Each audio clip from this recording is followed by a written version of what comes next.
Latino voter turnout lagged an astounding 22 points behind the rate of white voters in the 2022 midterm elections. That is a remarkable number, given that we've seen a more than doubling of Latino voters in the last 20 years, with an estimated 36 million Latinos eligible to vote just this year. Hispanics are already the largest racial or ethnic group in California and Texas. They account for almost half the population growth nationwide since 2010, with over 80% of those living in the country here as citizens. So as we near this election, just 67 days away, we need to pay attention to this potentially decisive and growing voting bloc and ask why turnout is way behind where it could be.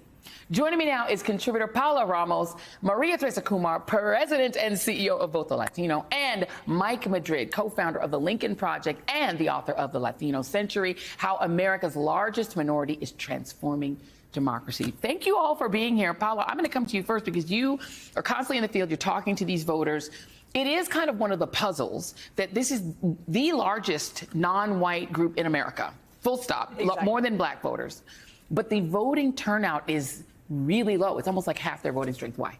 Yeah, I mean, even looking at 2022, now there was this real sentiment of disillusionment among a lot of Latinos, right? There was a lot of skepticism towards President Biden. A lot of that had to do and was rooted in this idea that, according to many, there were a lot of broken immigration promises.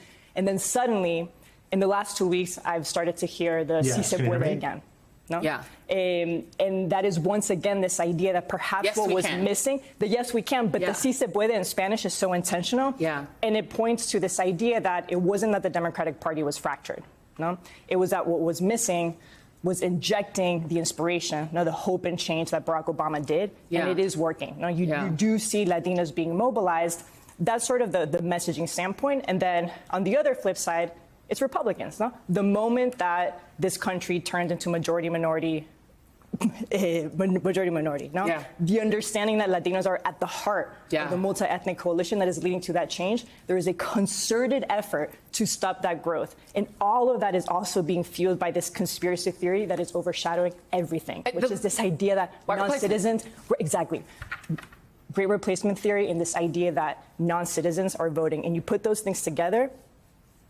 And the thing about it is, and let me actually get Mike Madrid in here, because some of it is people misunderstand the demographics of Latinos. They assume that I remember a poll back in many years ago that showed that Americans believe that like 75% of Latinos are undocumented, which is insane. It's literally like 80% are citizens, right? And so there is this misunderstanding of who this constituency are and assuming, well, they're all undocumented because they may speak Spanish at home. And so can you give us the real numbers and the real stats on this constituency?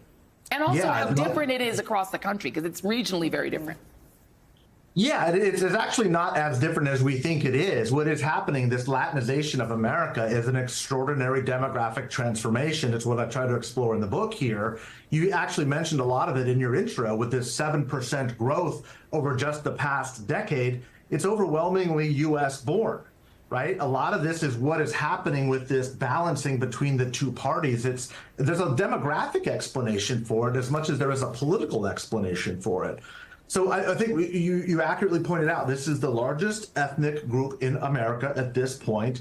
Yes, our voter participation is lagging every other racial and ethnic group. I believe that there are strong demographic reasons for that. The fact that we're so young, by the way, is one of the main reasons. Younger voters have a less propensity, regardless of race or ethnicity, to vote. We're working on that. Maria Teresa's group specifically has been working to address that for many years successfully. It is happening. The trajectory is on the right path. There's a lot of people who argue that simply by aging into the electorate, Latinos will start to grow into greater numbers. But of course, with so many citizen-eligible folks, we want to make sure that there are people not only registered, but mobilized and showing up to demonstrate that strength. But again, there's there's also this endemic poverty problem that we have to recognize, which is also a function of youth. Poor people, it doesn't matter whether you're black in the Deep South or white in Appalachia or Latino in East LA. If you're poor and young, you don't vote. They don't vote. Very true. we've got to look for those policy explanations as much as looking for these political solutions, because it's pretty widespread, it's pretty deep. There's over 70 years of census data telling us that a lot of this is demographic. Absolutely. And MTK, you've been invoked, so I want to bring you in here because you've been working on this project of increasing that vote strength. Because again, we had a guy on, earlier this year who made a really great point that America sort of styles itself as like a quasi-European country, but we're really much more a Latin American country. Our history, our demographics, a lot of it is much more like Brazil, right, than it is like England. But we try to fool ourselves into saying that's not the case, but it kind of is, right? And so how do you break that cycle? Because part of it is age and part of it is wealth, that people aren't voting. But how do you bring more Latino voters online? So I think it's all intentional. I mean, you cited what happened in 2022. I'll tell you that from 2022 compared to the 2018 midterm election, Latino vote participation down was 37%, down 37%.